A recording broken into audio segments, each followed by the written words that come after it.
Synovitis तो नहीं है, ज्वाइंट बॉगीनेस तो नहीं है, कहीं पे कोई छोटा सा जोड़ के अंदर आपको कलेक्शन तो नहीं मिल रहा है।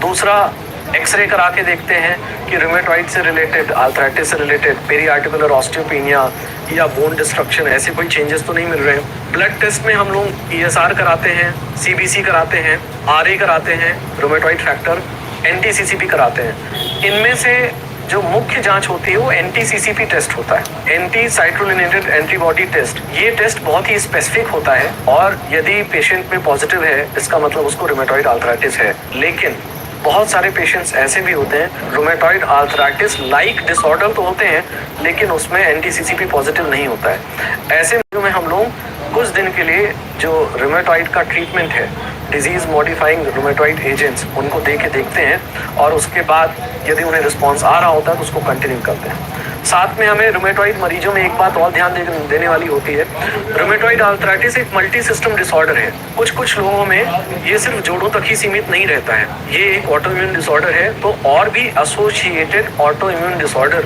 जो बॉडी के अदर सिस्टम्स में हो सकते हैं, जैसा कि अनएक्सप्लेन्ड एनीमिया, मतलब हीमोग्लोबिन बहुत कम होना। दूसरा, हाइपोथायराइडिज्म। तीसरा, डायबिटीज। कई बार मरीज आता जोड़ों की समस्या लेके है, लेकिन यदि आपको पता है कि एक मल्टी सिस्टम डिसऑर्डर है तो आपको जो शरीर के बाकी अंग हैं उनकी भी जांच करा के देखनी चाहिए कि कहीं रूमेटॉइड का इन्वॉल्वमेंट उनमें तो नहीं हो रहा है।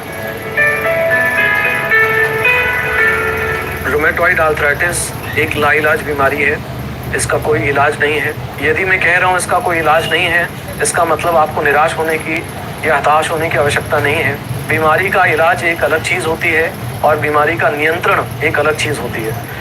आपसे पूछूं कि डायबिटीज़ का क्या इलाज है तो आप कहेंगे डायबिटीज़ का कोई इलाज नहीं है। आप डायबिटीज़ को नियंत्रित कर सकते हैं। जिस स्पीड से शुगर बढ़ रहा है और शुगर बढ़ने के जो दुष्परिणाम हो रहे हैं, यदि आप उनका नियंत्रण कर लें तो आप डायबिटीज़ पे कंट्रोल पा लेंगे। बिल्कुल वैसे ही रूमेटॉइड आर्थराइटिस का कोई इलाज नहीं है, ये सत्य है, लेकिन हम रूमेटॉइड आर्थराइटिस को कंट्रोल कर सकते हैं disease modifying anti rheumatoid agents के द्वारा। इनमें कई सारी मेडिसिन आती हैं, मुख्य रूप से सल्फासेलाजीन, मेथोट्रेक्सेट, हाइड्रोक्सीक्लोरोक्वीन, इन चीज़ों का इस्तेमाल होता है। मित्रों, जो भी रूमेटॉइड, जो हम DMRADs बोलते हैं, एंटी रूमेटॉइड मेडिसिन हैं, सबके अलग अलग अपने साइड इफेक्ट होते हैं। एक रूमेटॉइड मेडिसिन है जिसको हम लोग लेफ्लुनोमाइड कहते हैं। लेफ्लुनोमाइड 20 मिलीग्राम दी जाती है, लेकिन लेफ्लुनोमाइड देने से पहले या देते वक्त व्यक्ति के लीवर का विशेष ध्यान रखना चाहिए।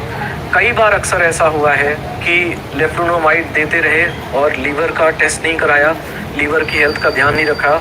लेफ्लुनोमाइड की वजह से एक्यूट हेपेटिक फेल्योर हो सकता है, ये बहुत ध्यान रखने वाली बात है। दूसरी दवा मेथोट्रेक्सेट। मेथोट्रेक्सेट दवा जब आप देते हैं लंबे समय तक तो वीकली देनी होती है। शुरुआत 7.5 मिलीग्राम वीकली से करते हैं, उसके बाद डोज बढ़ा सकते हैं। मेथोट्रेक्सेट के साथ में हमें रीनल फंक्शन टेस्ट का और जो हेमाटोपोएसिस है, CBC, ये देखते रहना चाहिए। कई बार मेथोट्रेक्सेट देने की वजह से न्यूट्रोपीनिया हो सकता है जो मरीज के लिए घातक हो सकता है। मित्रों, इनमें से कई सारी दवाओं का कॉम्बिनेशन इस्तेमाल किया जाता है डिपेंडिंग ऑन कि मतलब मरीज की जो बीमारी है वो कितनी सीवियर है। अगर सीवियरिटी ज़्यादा है, DAS स्कोर या जैसे हम बोलते हैं अमेरिकन रूमेटोलॉजिस्ट एसोसिएशन का जो स्कोर है, यदि वो बहुत ऊपर होता है, हर एक मरीज की स्कोर होती है, यदि स्कोर ऊपर होता है तो उसके हिसाब से फिर हम उसमें 2 ड्रग 3 ड्रग इस्तेमाल करते हैं। पिछले कुछ 4-5 सालों में कुछ नई दवाएं हैं जो रूमेटॉइड आर्थराइटिस के लिए आई हैं, जिन्हें हम लोग TNF अल्फा इनहिबिटर्स के नाम से जानते हैं, जिसमें एडालिनुमैब आता है।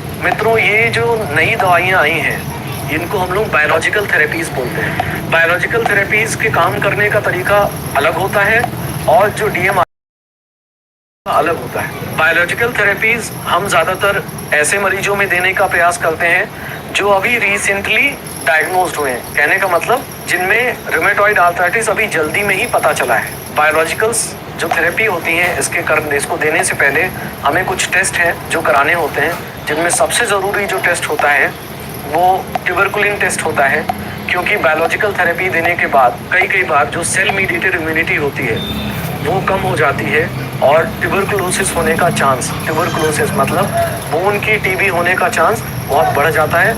इसलिए बायोलॉजिकल थेरेपीज देने से पहले एक बार ट्यूबरकुलिन टेस्ट कराना चाहिए, मरीज की प्रॉपर इम्यूनोलॉजिकल प्रोफाइल करा के देखनी चाहिए।